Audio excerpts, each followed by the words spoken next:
Hey guys, and welcome to There's a New Tank Available Somehow, even though no one's got it yet, and you can get it eventually. Video.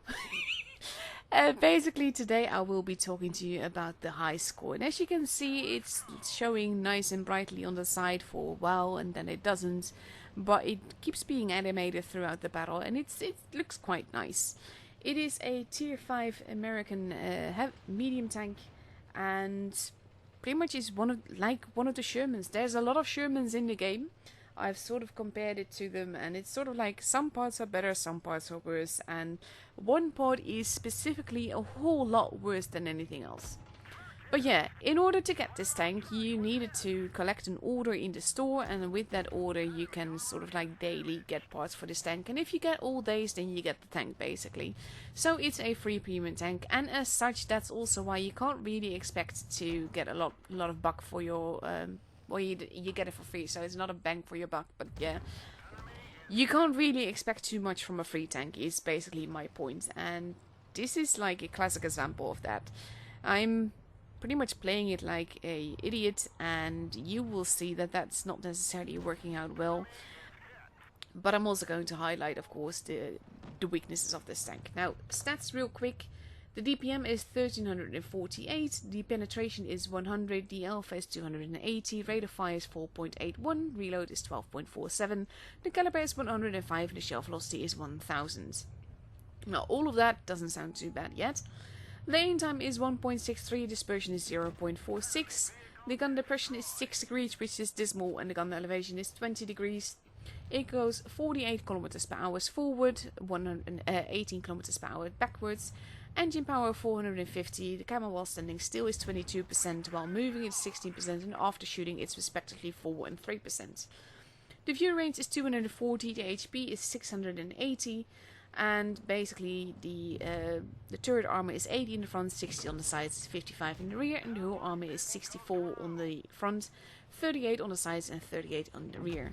Now this is one of the things, it can bounce a little bit, and I was wondering what was going on here, because this guy's just wiggling properly, and as such I bounced my shots, and I bounced a few then, but then I pretty much just die, because my luck will run out eventually. I should not have rushed in like that, but there we go. I did win the game eventually though, so I decided to show you these screens after all, basically just to show you what I've done, which is not a whole lot to be fair.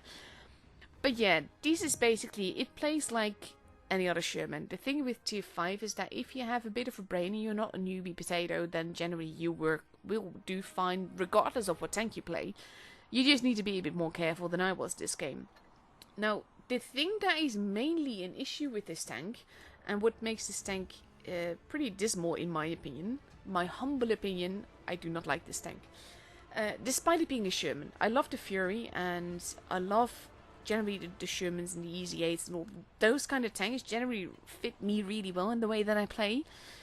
The thing that lets this tank down is that it has heat. It does not just have heat as standard ammo, it has heat as premium ammo as well. And when you, like, the normal heat has a penetration of 100 and an alpha of 280 and a shell velocity of 1000.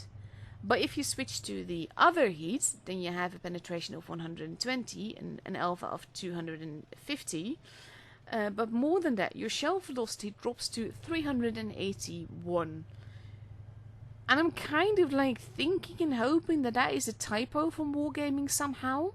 Like if you're up close and personal, then it won't make all that much difference. But in this case, 381 shell velocity is not a lot, and especially if you have to fire a bit more over distance, or if someone is wiggling like a pro, then that could be a bit of an issue, to be honest.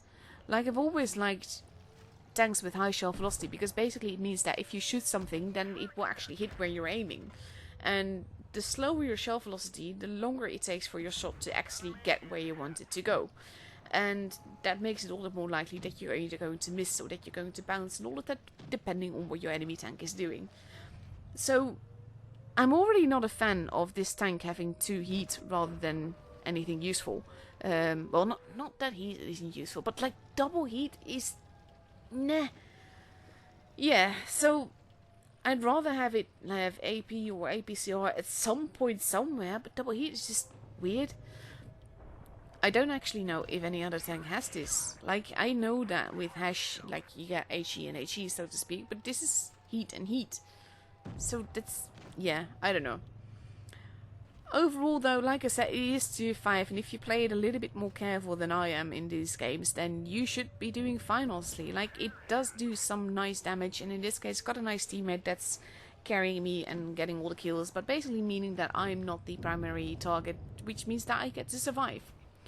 Now we have a lovely AFK KV2 over there, so I'm just farming that at this stage. Basically, I'm not above farming. I'm not ashamed of that. But if you have shots, you do not need to move.